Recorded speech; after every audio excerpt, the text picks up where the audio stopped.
Well,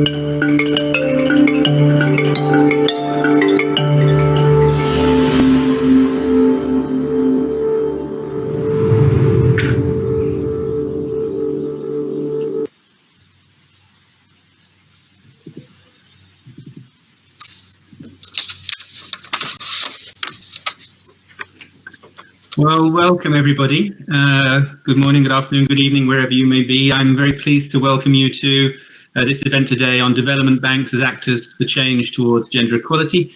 My name is Dan Seymour. I'm the Director for Partnerships at UN Women, and I have the honor of being today's moderator. You've all joined this event because you share the view of all of us that public development banks have a truly central role in implementing the 2030 Agenda for Sustainable Development. And we also share the view, I'm confident, that the core of implementation is gender equality, that the empowerment of women and girls is fundamental for reaching not just SDG 5, but all other 16 Sustainable Development Goals. We feel this even more acutely in the context of the current global crisis with its disproportionate impact on women and girls and the risks that it has put in front of us very starkly of reversing the hard-won gains that we've made. In particular, this year we are sensitive to the fact of the threat to the gains that we have made since the Beijing conference in 1995, 25 years ago. And just as an overall framing, we know that it's hit women and girls particularly hard with regard to their income, their health, and their security. So our commitment to women and girls now is more important than it's ever been, and the need for us all to work together is equally important and in stark relief right now.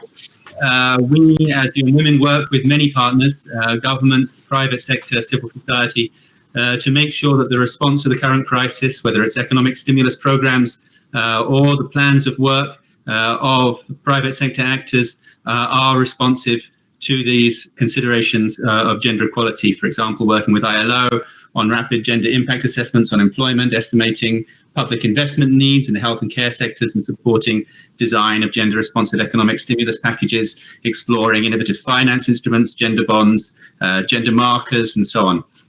So this is very close to our heart, to my heart, and we have the pleasure to hear today from an extremely distinguished and expert panel which will address the role and impact of development banks in fostering gender equality and women's empowerment through the promotion of inclusive and sustainable policies. And what we have, of course, as I think you're all aware, the main outcome today is the Paris Development Bank's statement on gender equality and women's empowerment, which will be attached to the main declaration of this 2020 Finance in Common Summit.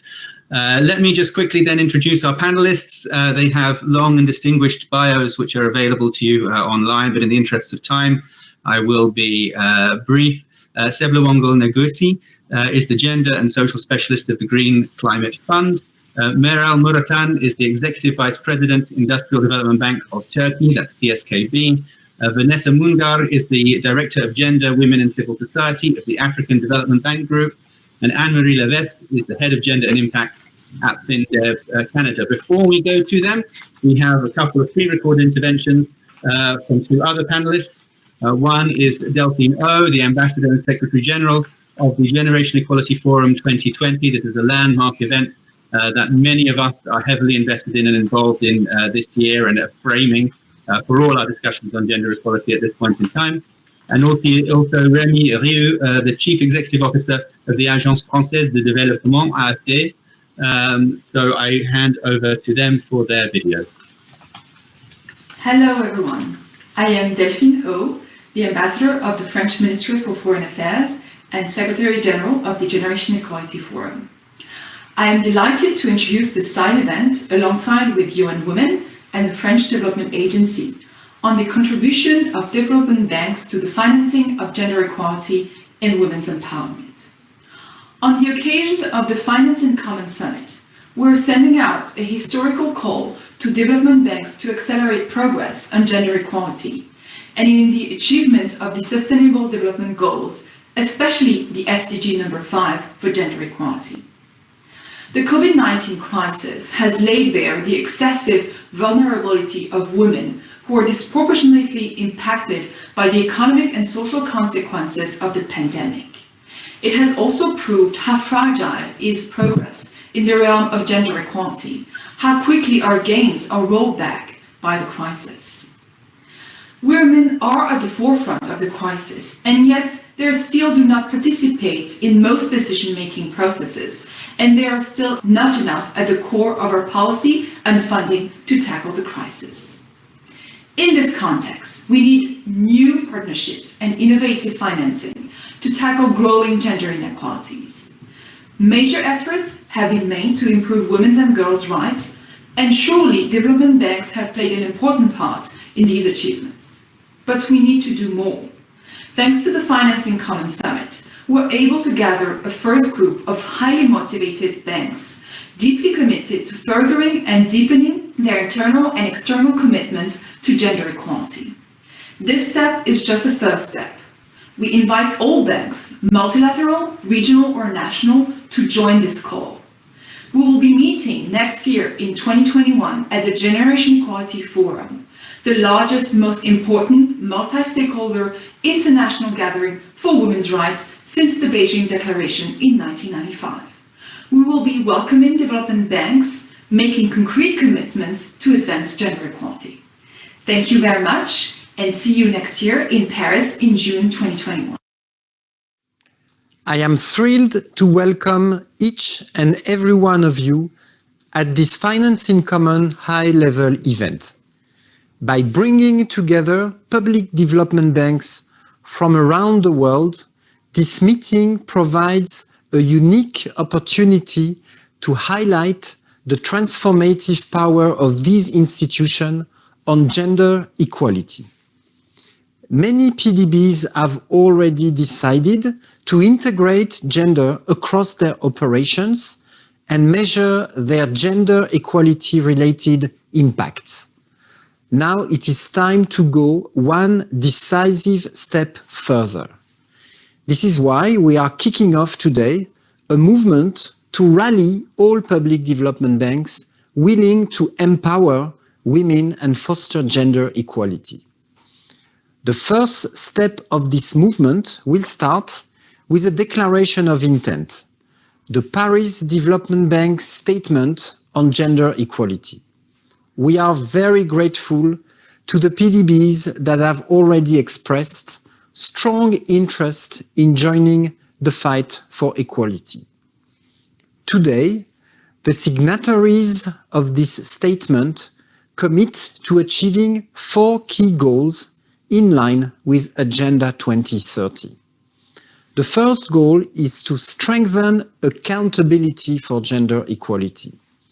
The second goal is to increase funding for gender-responsive projects.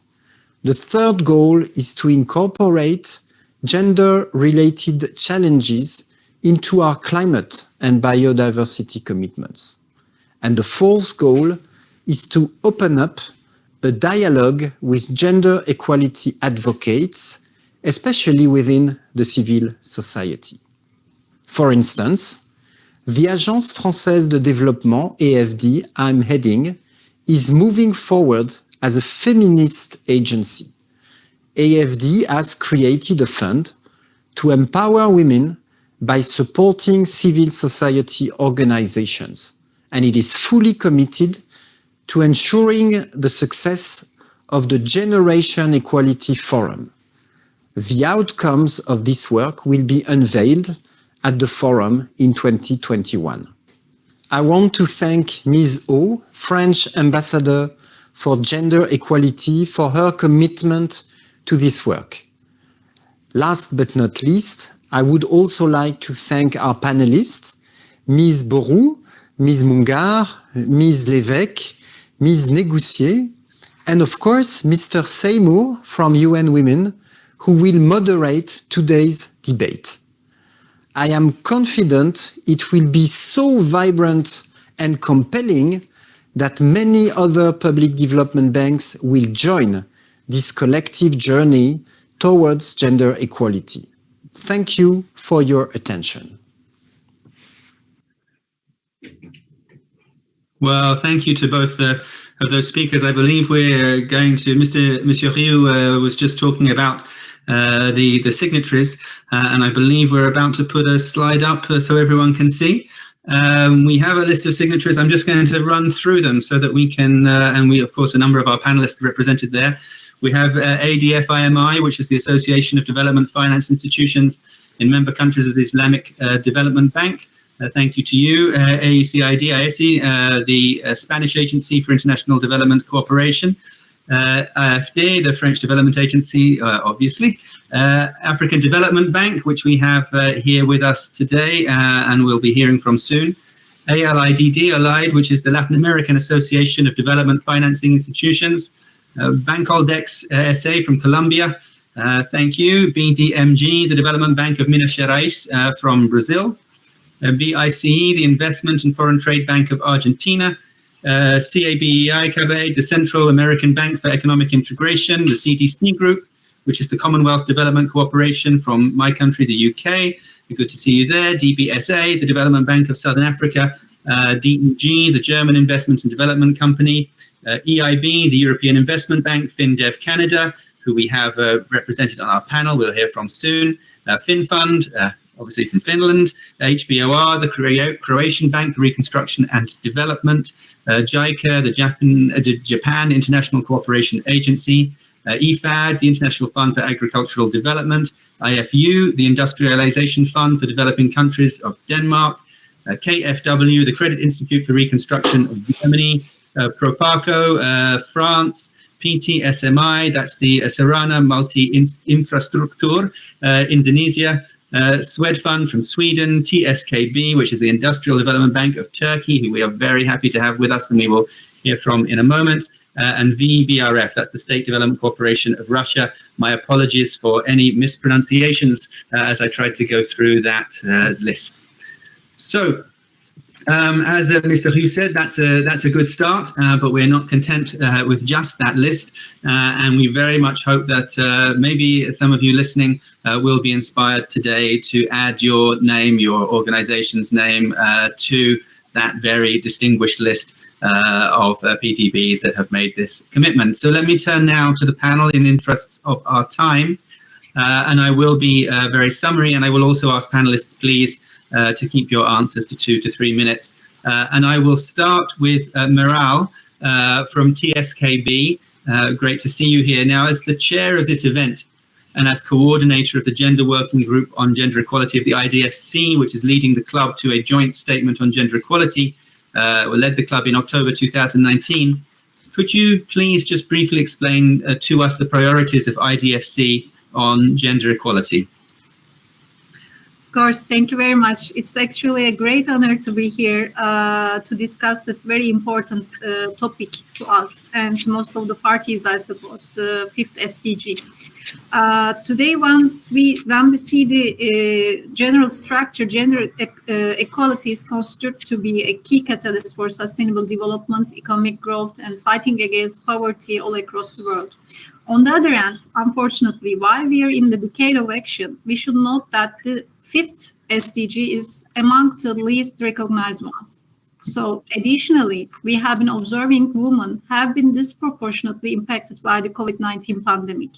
As such, raising awareness and ensuring commitment to close these persistent gender gaps are especially critical for developing economies, given the documented increases mainly in productivity and savings to be channeled to the investments, which in turn is expected to boost the economic growth among many other benefits that we can count. In this respect, we believe that International Development Finance Committee is well suited to play a significant role here in fostering gender equality. As you indicated with this main purpose, 2 years ago, Gender Equality Working Group was established at the core of IDFC with the contributions of 6 members by that time. Since that time, TSKB has been serving as the coordinator of this Gender Equality Working Group.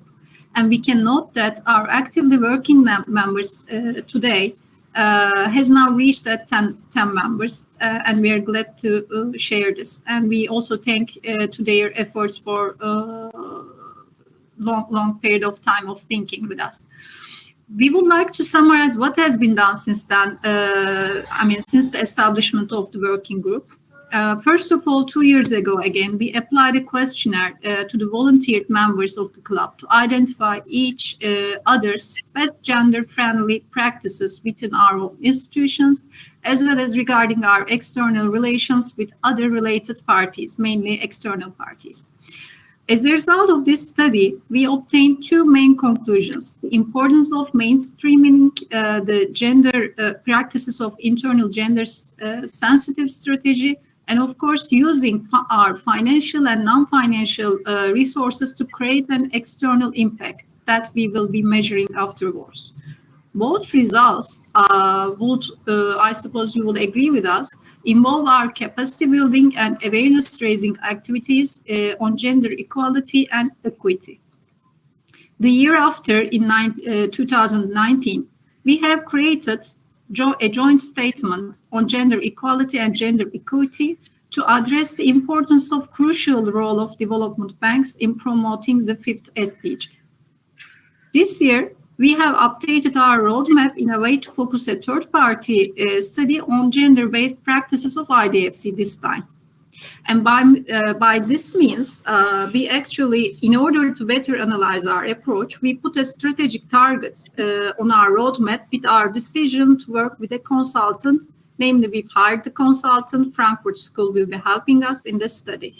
And Frankfurt School will identify our internal and external practices with a different perspective this time.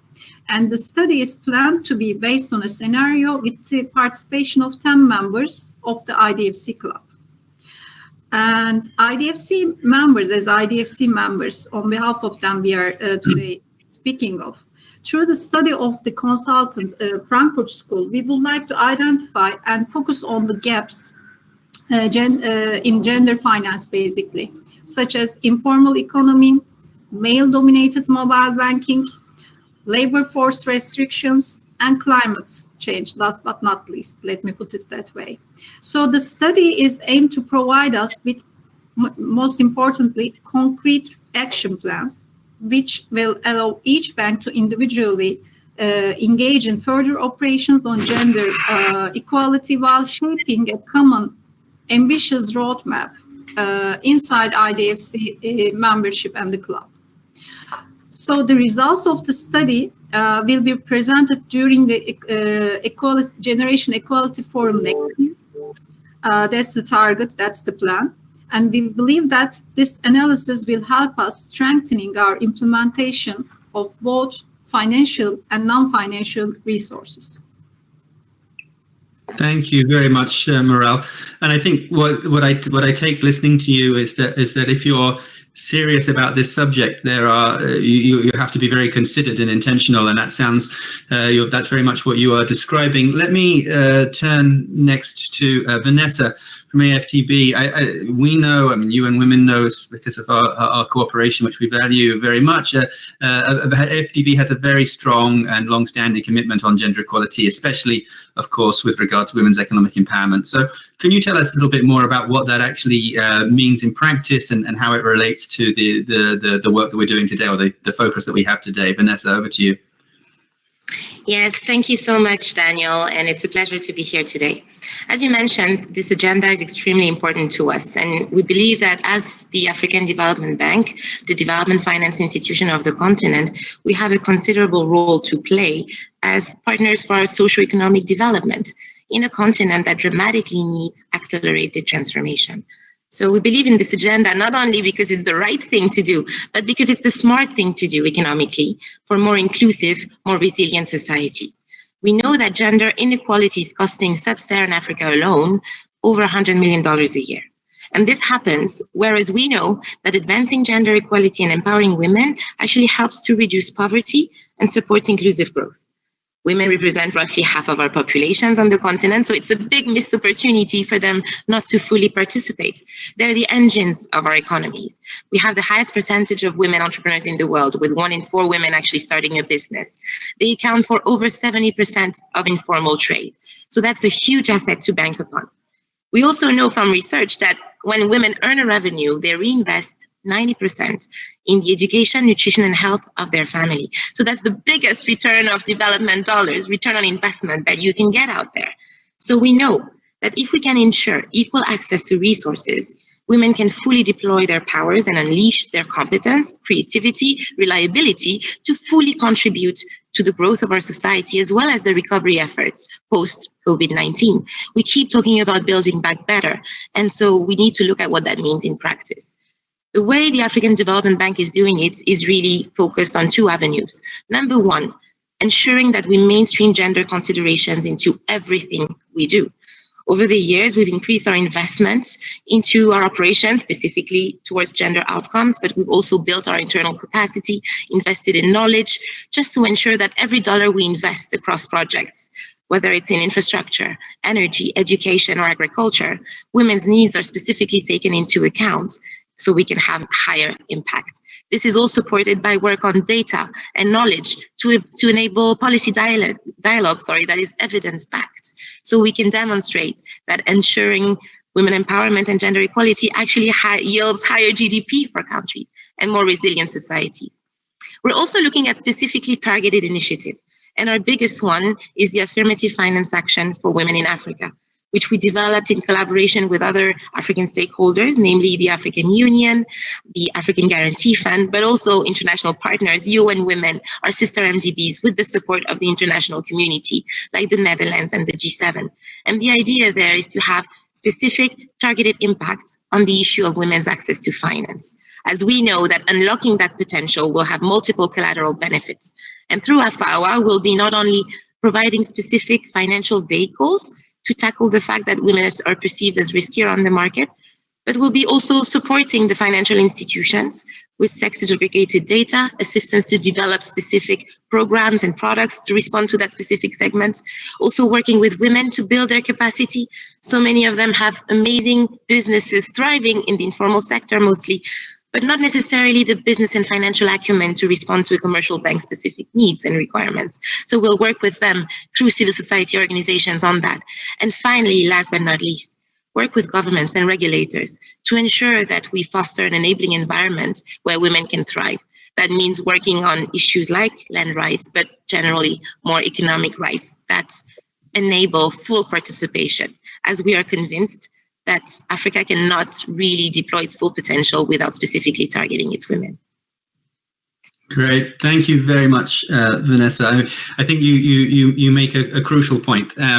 There's and a very simple one that's very close to the heart, I think, of all of us in this discussion. There's not enough money in the world to try to resolve each of them and attain each of the sustainable development goals on their own. So we are in the business of finding very high return on investment approaches. And as you said very, very clearly, gender is right up there. Gender equality is right up there as the smartest investment of our energy we can make. So let me turn to Anne-Marie. And on this subject of smart investments, as you know, UN Women and myself, we're big fans of the 2X Challenge initiative, which FinDev Canada has been leading. So I think it would be great for all of us to hear from you about the goal and the results that you've achieved so far, the composition of the initiative, and how it interacts with your own gender equality strategy. Anne-Marie, over to you. Great, thank you so much, Dan. So a few words about the 2X Challenge. So the 2X Challenge was launched in June 2018 as a major new commitment by the development finance institutions, or DFIs, from the G7 countries to mobilize substantial capital in investments, in private sector investments that benefit women before the end of 2020. And so since the launch, it's grown way beyond the G7. So 6 other DFIs have joined. And in 2019, EIB became the first multilateral development bank to adopt the 2X criteria, which was a major new step for the initiative. Another key initiative associated with the 2X Challenge is the 2X criteria. So once we had this challenge for ourselves, we needed to define what we meant by investing in women. So we developed the 2X criteria with experts to determine which investments would be 2X eligible. And the criteria identifies several ways in which investees can promote gender equality, focusing on women's access to finance and entrepreneurship, leadership opportunities, quality forms of employment, and products and services that enables women's access to economic inclusion and participation. So how are we doing so far? At the end of 2019, we had committed just under $4.5 billion, meaning we surpassed our initial $3 billion target with still 1 full year remaining in the challenge. So as we're approaching right now the end of the initial commitment, the end of 2020, we're of course very proud of our accomplishments, but we recognize that this is just the beginning. So while we're very eager to see what the final figure will be, we're already thinking about the future. So you mentioned last year, FinDev Canada was chairing the 2X working group. This year it's DEG from Germany. But together the group is thinking about how can we move even more capital with greater impact for women, and how can we bring more investors with us? So we're hard at work on some very exciting announcements at the end of this year, so stay tuned. Now to your other question, how does this interact with FinDev Canada's gender strategy? As you may know, FinDev Canada is one of the youngest bilateral development finance institutions created in 2018, same year as the 2X Challenge. Our mission is to provide financial solutions to the private sector in emerging markets of Latin America, the Caribbean, and Sub-Saharan Africa. And our priorities are to create jobs, empower women, and fight climate change. Now, all these goals are important to our mission, but the goal of women's economic empowerment is a core driver of our decision-making, which is why we're proud to say that we look at all our transactions through a gender lens, and specifically women's economic empowerment. Now, arriving on the scene as the 2X Challenge was launched was perfect timing for us because we were able to integrate the 2X criteria in how we do business from the beginning. Our assessment of all transactions uses the 2X criteria as a blueprint. But more importantly, it helps us with our 2 core portfolio objectives, which are, on the one hand, encouraging private sector companies to become more gender inclusive. And on the other hand, use our capital, or steer capital towards opportunities that actively and intentionally target women. We were talking about intentionality earlier, which is also very important to us.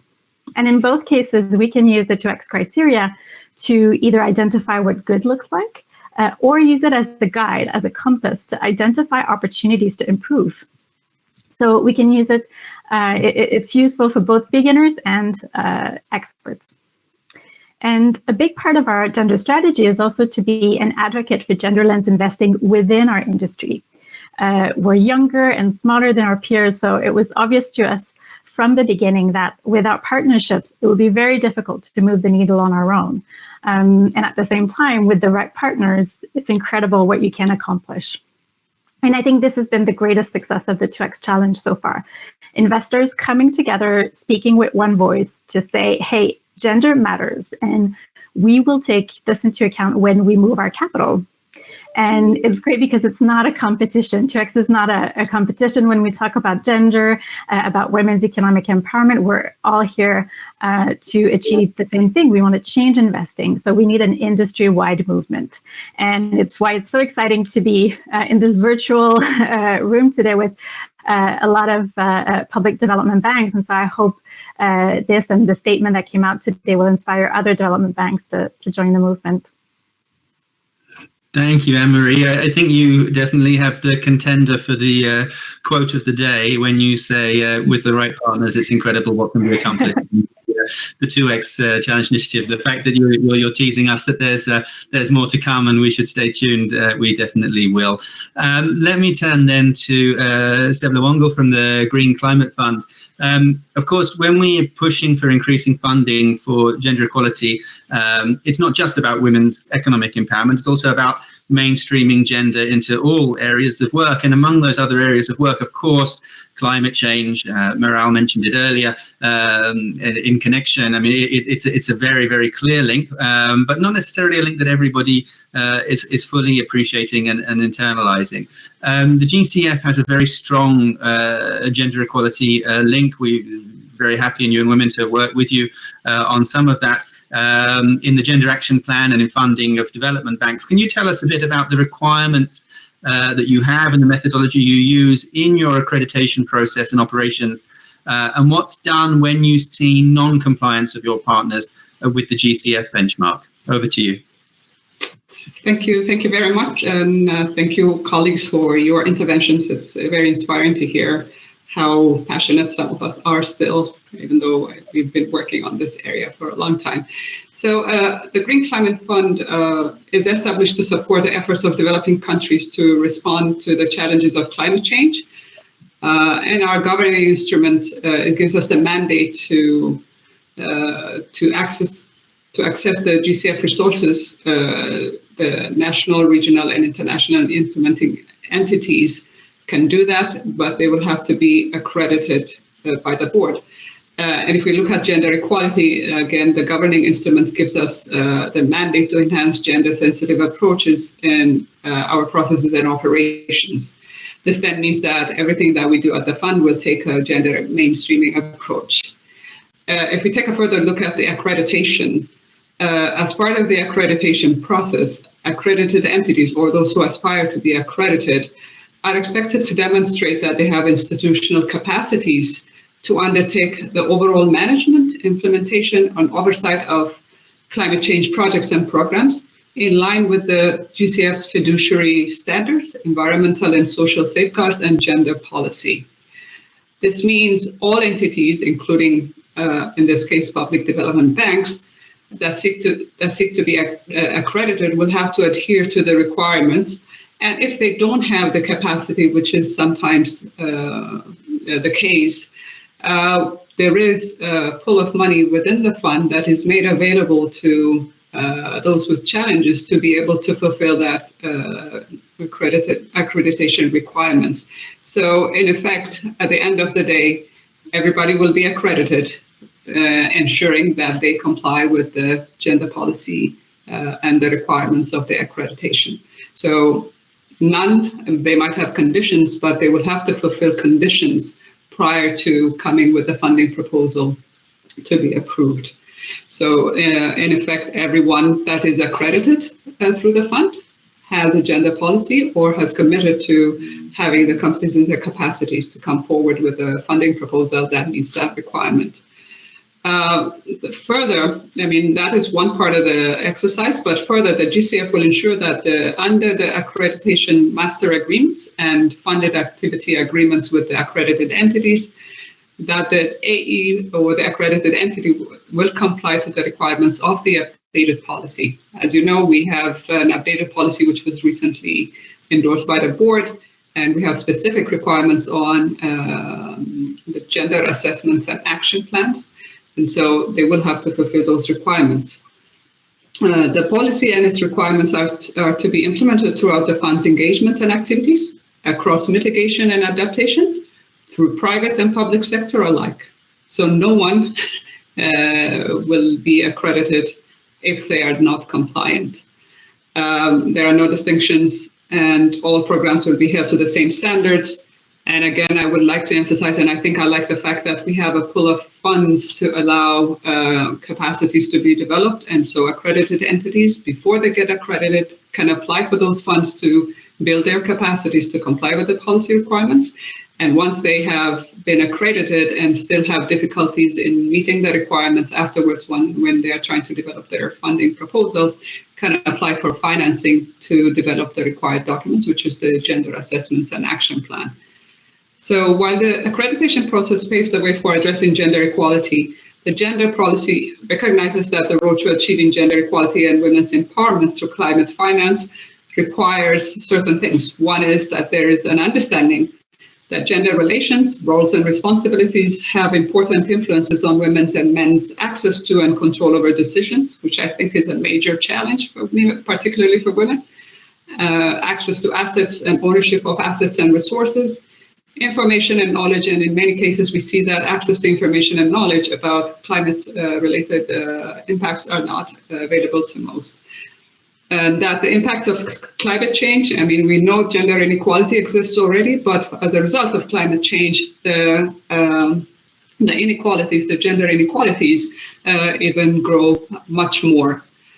And it also strongly believes that climate change initiatives are more sustainable, and I think it was alluded to earlier, that it's more sustainable equitable, and more likely to achieve development objectives when gender equality and women's empowerment considerations are integrated into the design, and implementation monitoring of programs and projects. So we do have this recognition to start with, and that's what we try to promote in the day-to-day operations of the fund. And that's why there are efforts in the fund to ensure gender is mainstreamed consistently and throughout our operations. We have broad objectives, but we try to get those objectives to be met through a comprehensive gender approach, which means that project development processes as well as organizational practices, both internally and with our partners, are consistent with gender principles. It should be noted that the fund recognizes capacity limitations, and I think I repeat this because we consistently see that in the day-to-day functions that we have, that the limitations at various stages to comply with the policy, and that we provide support accordingly. We have the readiness fund, as I said, which comes in the beginning, and we have the project preparatory support, and I think many of our accreditors have been using that. Secondly, we have another objective which ensures that climate investments are designed so they will advance gender equality through climate change mitigation adaptation actions, while also minimizing social and gender and climate-related tasks. This is seen through the requirement that we have that all projects will have to undertake a gender analysis. It doesn't matter which sector you're from, there are gender issues at every level, and we require that to be undertaken by all. But only undertaking the gender assessment is not enough, so we do need interventions that reduce the gender gaps of climate change-induced social, economic, and environmental vulnerabilities. And so all accredited entities, once they develop their funding proposals, after having undertaken the gender analysis and assessment, will be required to develop their gender action plans. The gender action plans will have specific activities that are derived from the challenges they have identified through the gender assessments. They will have indicators, they will have targets, they will have budgets to make sure that implementation actually really takes place. So this is what they will be coming into. As a matter of principle, sorry. No, go ahead. Sorry, Seblewongel. We're just a little tight on time. So okay. if you wrap up. I'm okay with that. I can come in afterwards, but I think the requirements are this, and if there are questions, I can respond to that. Thank you. Perfect. Thank you. Thank you very much. And sorry to interrupt you. So I just I'll ask the organisers if they could kindly in the text let me know. There's a timer telling me we have a little over 7 minutes left, which is an indication of my poor timekeeping as a moderator. We were going to go into a little bit more depth right now onto the issue of the link to climate with the panelists, with apologies to the panelists. In the interest of time, what I'd like to suggest is maybe we try to catch some time up and we go straight to the video from EIB on She Invest, and then that'll leave us time for questions, and then I'm sure you'll be able to work in, as Seblewongel just said, the gender and climate change angle as you respond to the questions that we receive. So apologies for a slight change to our plan, but I think we need to do that to catch some time back up. Can I ask the organisers, please, then to play the video?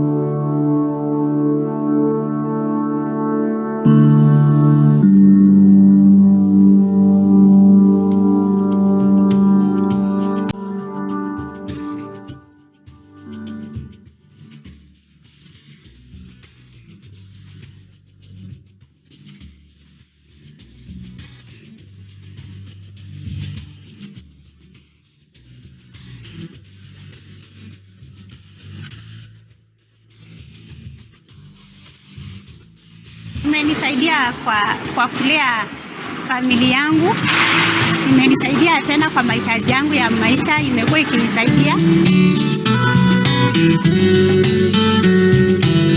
We are now comfortable because we charge the phone with the D-Rights batteries. D-Rights have improved my life.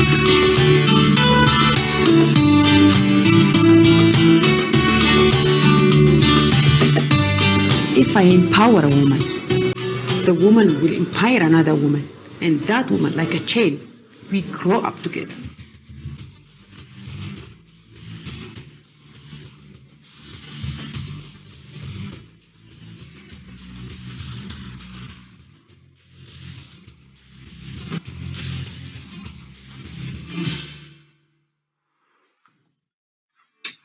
Well, thank you. That's a great video. I love the statement there that you empower a woman, she empowers another woman, and like a chain, we grow up together, which is maybe competing with Anne-Marie's quote as the quote for our event today. Let me turn. I just want to turn Meral. I don't want to lose sight of the declaration. Obviously, that's the very key outcome from our discussion. And Meral, TSKB, you're one of the signatories of the declaration that was presented by Rémy Rieu at the introduction of the event. Can you just tell us a bit about your commitment as the National Bank and your support, and maybe to inspire others to join the list? Over to you. Thank you very much.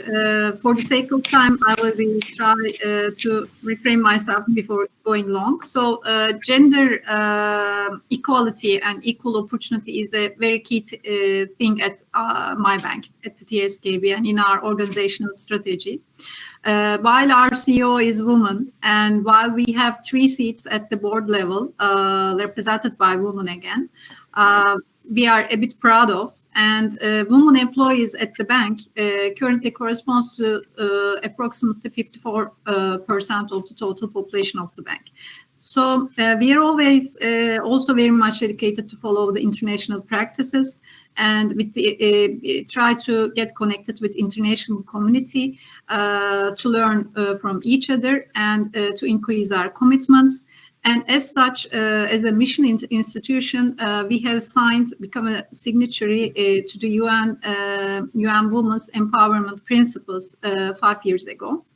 And in our integrated report, annual integrated report, which we prepare for the last 4 years, and prior to that, we continued with sustainability reportings, we disclose our targets and KPIs.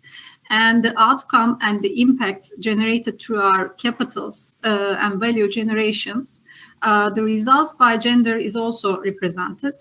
And we should also note that among many other efforts that we are trying to support our inclusive investments, certainly the being catalyst for fund generation is a key thing. It proved itself. What I'm trying to say is that we raised funding on the gender equality through Agence France Development by 2 separate credit lines, and those lines further to the generated impacts, followed by World Bank's gender equality credit lines.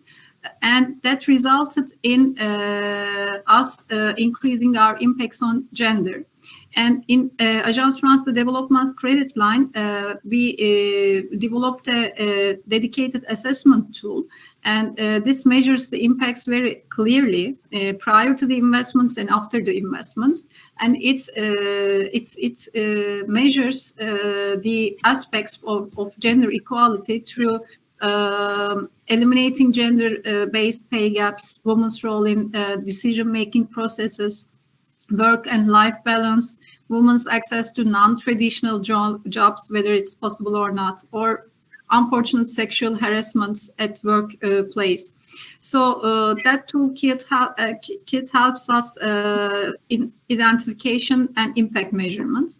Currently, we have supported through these lines, we have supported 1,500 women workforce as of today.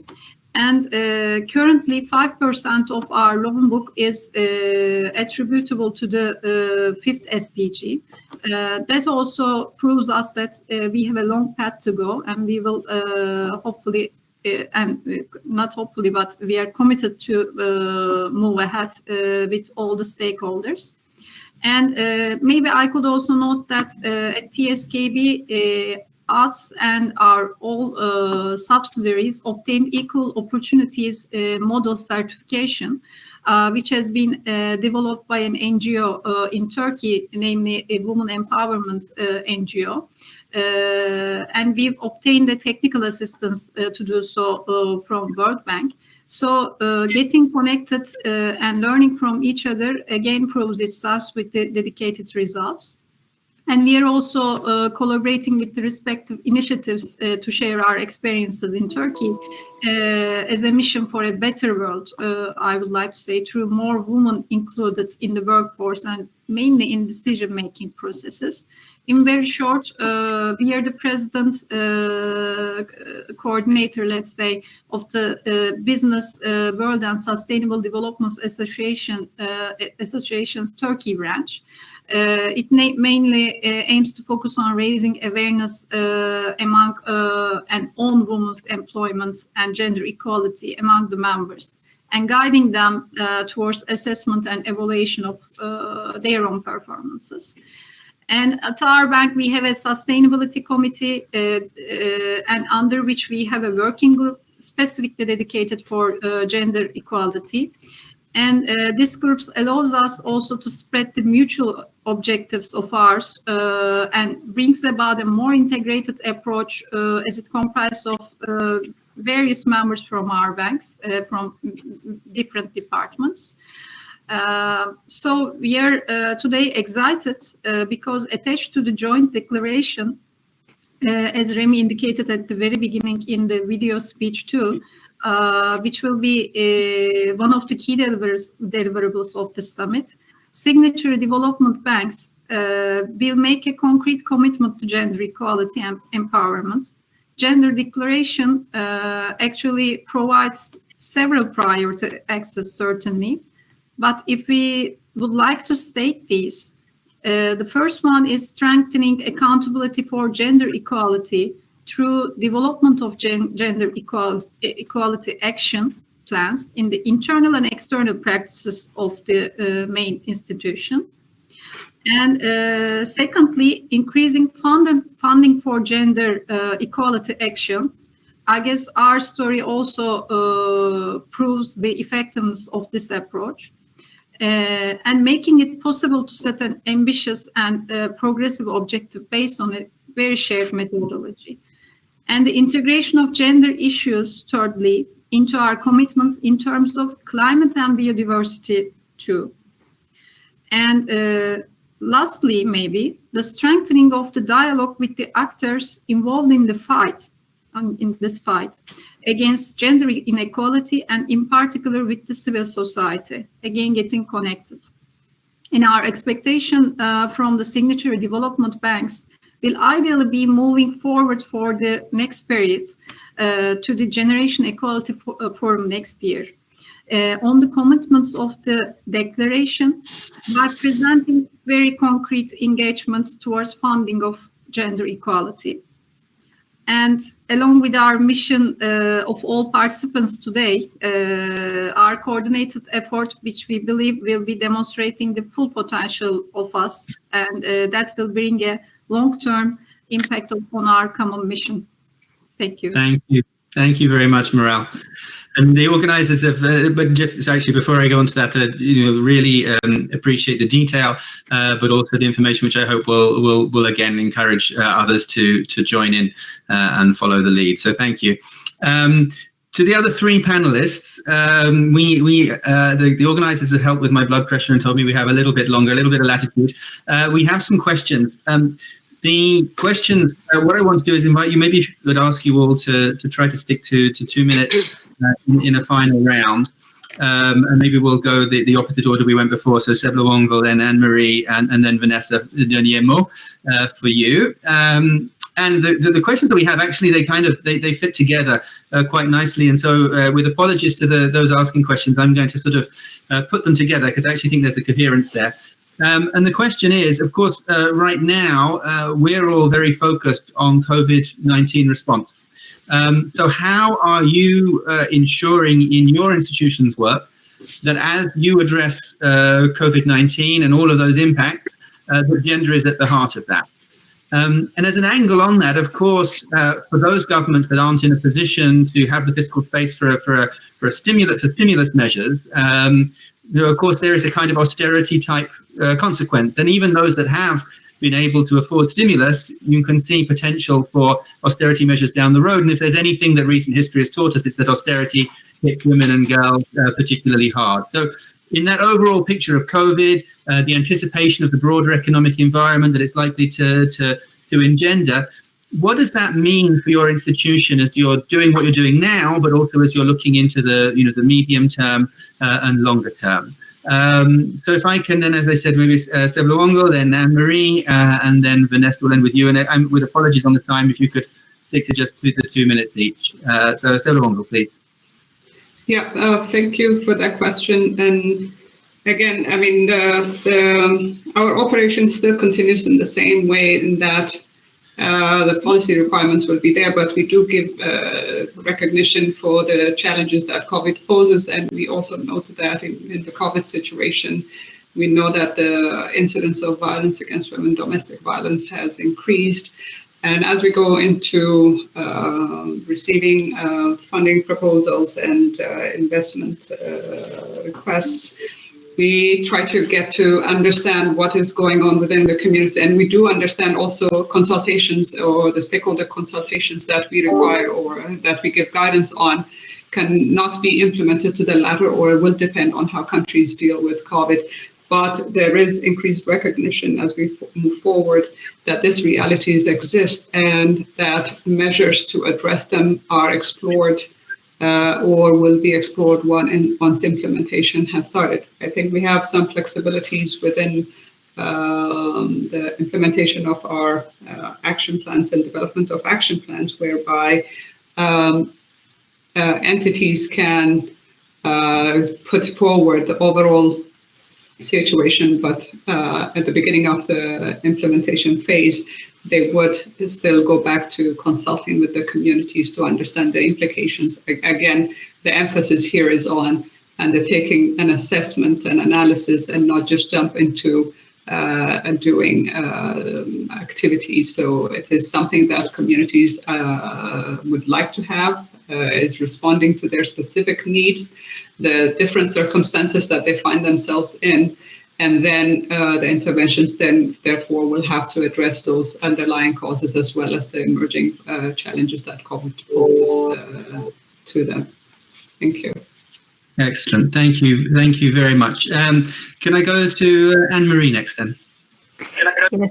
Thank you, Dan. Very quickly, I'll just draw your attention to, so in April, the 2X Challenge and the Gender Finance Collaborative joined forces to release some COVID-19 recommendations. So how to respond to the crisis from a gender lens, and that was both directed at our own organizations, but also any investors who wanted to listen or find solutions. And those recommendations looked at both rapid response, so what do we need to do now, but also how can we look at investing in longer term recovery from a gender lens.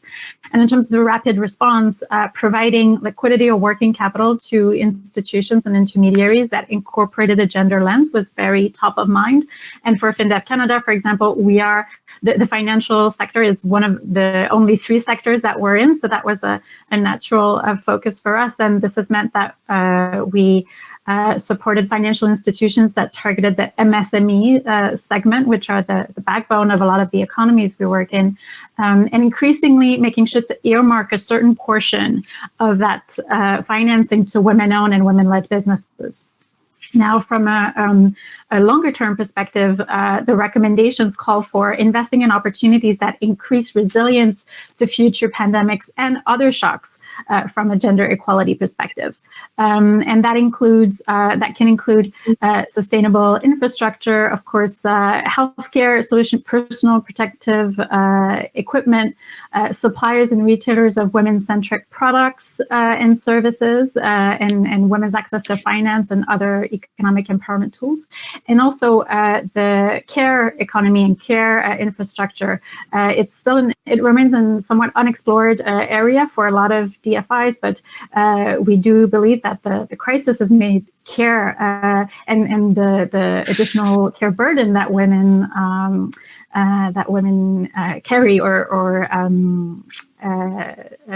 perform, thank you, during these crises, very visible. And so we think that it's definitely part of a longer term solution from a recovery and resilient future. Great, thank you, Emery. I'm very glad you brought up the issue of care, because that's so often overlooked, as you flagged. Vanessa, over to you. Well, you know, I think this crisis has put forward the need to build back better. We keep talking about it. And while it might shift perspectives on the positive economic outlook we were expecting in the coming years, I think it might also set the ground for economic recovery and growth that is deeply rooted in enhancing local value chains, local businesses, and local capacities. And within that context, if we can provide equal access and participation, women can be powerful drivers of recovery. And, you know, we know that the crisis has highlighted already entrenched inequalities, as well as the overexposure of women to the virus, the increased workload, the economic damage they suffered, the domestic violence they faced. And I would say they've been bearing the brunt of the economic and social fallout from the pandemic on the continent. It's exacerbated the lack of access to markets, finance, inputs, all the productive resources, especially with the disruptions we saw in the global value chains, the reduction in purchasing power, the restrictions in mobility. So many women on the continent are involved in informal trade. Imagine the impact of closing borders for the ones that are crossing them every day to kind of make a living for their own family day by day. So in this context, the bank has really recognized the impacts of the virus on women and the fact that we're actually seeing reversed gains that we had attained in previous years. We developed we tried to be as flexible as we could and reorganize our entire work program to develop a COVID response facility of $10 billion to help governments and the private sector to alleviate the effects and the spread of the COVID-19, but also mitigate the economic and social impact. And we made sure that all operations funded under COVID-19 response facility incorporated gender considerations in their design, from design to outcomes, and focusing the impact on reducing women's vulnerability and enhancing their safety and economic resilience. And it was really interesting to look at the interventions we could put in place so that women were not just seen as victims of the pandemic, but most importantly as drivers of the response and the recovery. And most of our interventions centered around support to women entrepreneurs, but also the extension of basic social protection to informal workers and vulnerable women, the targeting of healthcare workers specifically, when in many of our countries, women represent over 70% of the labor force in the health sector. So that's for the immediate response, but I really think, as I said, that beyond the immediate term, it will be crucial as we rebuild differently, that we very deliberately tackle, as we've been talking about throughout the panel, that we tackle gender inequality specifically so our societies can be more resilient to future shocks.